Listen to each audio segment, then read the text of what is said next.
there is a big problem in this country and we need to address it.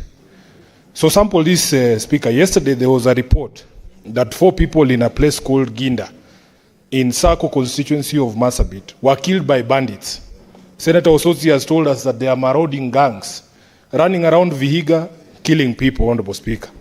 We have had incidents, Honorable Speaker, of bodies being dumped in a mass grave in Kericho, and nobody can tell us what is going on in that particular instance. At the very same time, the minister responsible for Interior is telling us that he knows where every one of us sleeps and who we sleep with.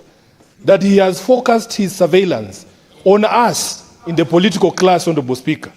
That he can tell where Sifuna has slept and who we have slept with. But he cannot tell you, Honorable Speaker, he cannot tell you as a Minister for Interior how somebody can be able to sneak into a ward at KNH and stab a patient and murder a patient in the bed. Honorable Speaker, at the very same time, I am asking myself, how can somebody who is supposed to be the patron of our public health facilities, with all the attendant problems, for instance, Honorable Speaker, Kenyatta National Hospital, a national referral facility, has had cases of shortages of blood, test reagents, medicines, even patient food at times, Honorable Speaker. Recurrent problems about failures of critical equipment, including CT scans, dialysis machines. As we speak, the radiotherapy machine has been out of service for 3 months. Speaker, the person who's supposed to be the patron of Kenyatta has run away from Kenyatta and is now using police to take over Nairobi Hospital. He's telling us he's a patron of a private hospital. I am asking myself very many questions, Honorable Speaker. How is it possible for a head of state, a national government, to take over a private facility? So the questions that have been raised by Honorable Hamida require very serious answers, Honorable Speaker. If you are telling us that you are the patron of all these important private businesses, I remember there were businesses like Nakumat here.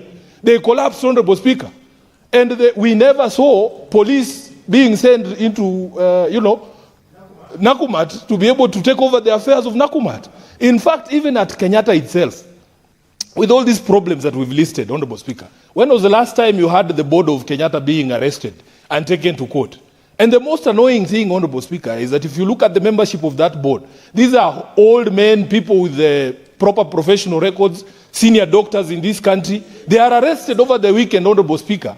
And the president himself confirms that he's the one who sent the police.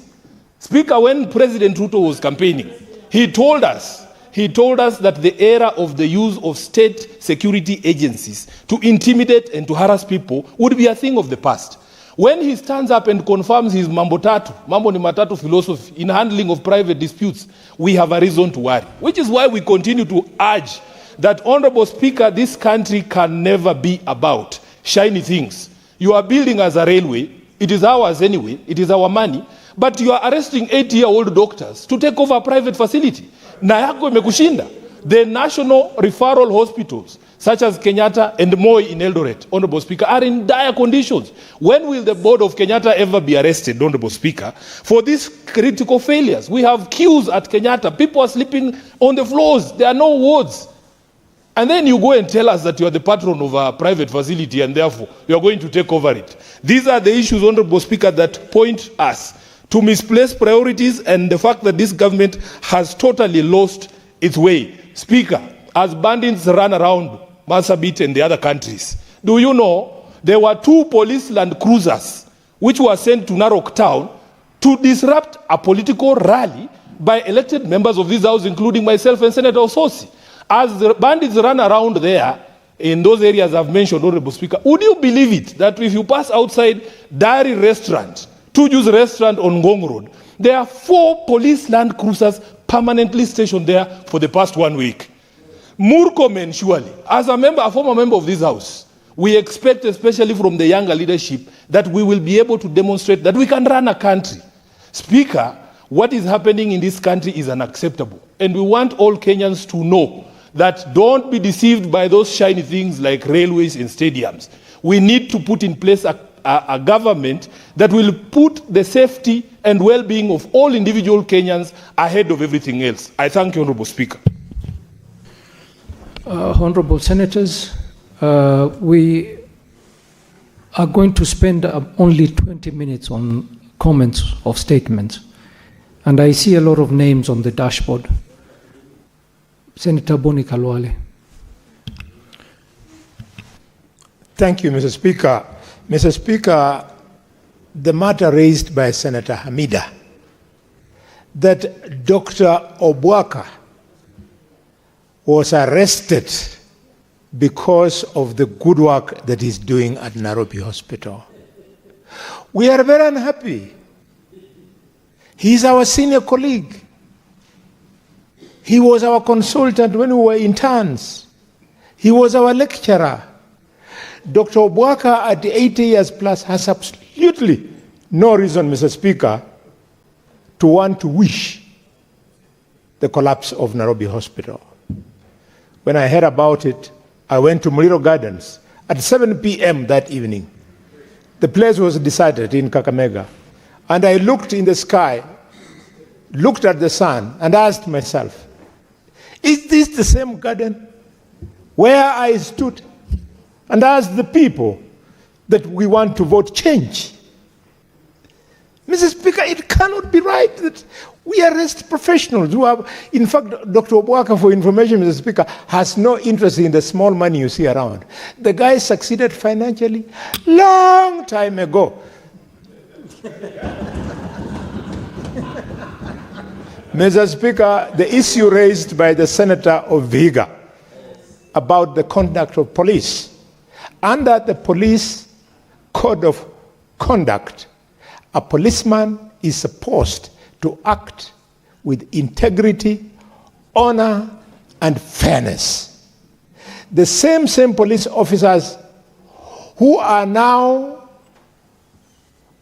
doing collaboration with gangs and goons in Vihiga, because we border with Vihiga longest, are the same ones who come to Kakamega in the night using police land cruisers, Mr. Speaker, to collect soil of gold to go and do business. They are the same one, Mr. Speaker, who come and raid our villages when our elders and others are enjoying traditional beer. They come and harass them, and the alcohol they take, Mr. Speaker, they go and sell at their own joints, which they have done with some unscrupulous people. There must be order in the police force.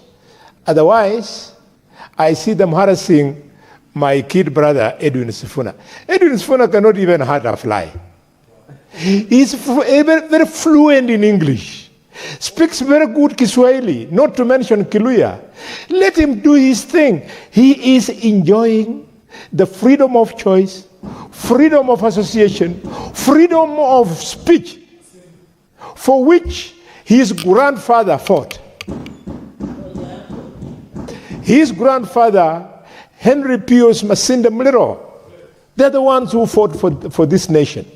You cannot deny his great-grandchild from enjoying the fruits of that struggle. Mr. Speaker, I'm calling these people out. Senator Manzo.